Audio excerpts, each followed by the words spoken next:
बिस्मिल्लाहिर्रहमानिर्रहीम। इससे पहले न्यूज़ आई थी छुट्टियों के हवाले से पंजाब में, वो भी हमने आपके साथ शेयर की।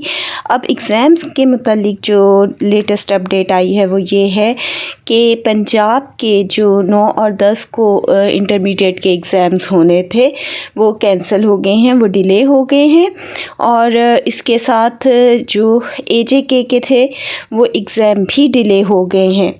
लेकिन FPISC के जो एग्ज़ाम थे या फेडरल बोर्ड के जो एग्ज़ाम थे उसके मुतालिक अभी तक कोई नोटिफिकेशन जारी नहीं हुआ और उम्मीद यही है कि वो शेड्यूल के मुताबिक होंगे, क्योंकि अभी तक नोटिफिकेशन नहीं आया।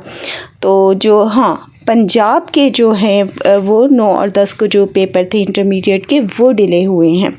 तो ये लेटेस्ट अपडेट है। जैसे ही कोई मज़ीद अपडेट आती है, इंफॉर्मेशन आती है, तो वो मैं आपके साथ शेयर करती रहूँगी। अल्लाह ताला आप सबको और हमारे मुल्क को अपने हिफ्ज़-ओ-अमान में रखे। अल्लाह हाफ़िज़।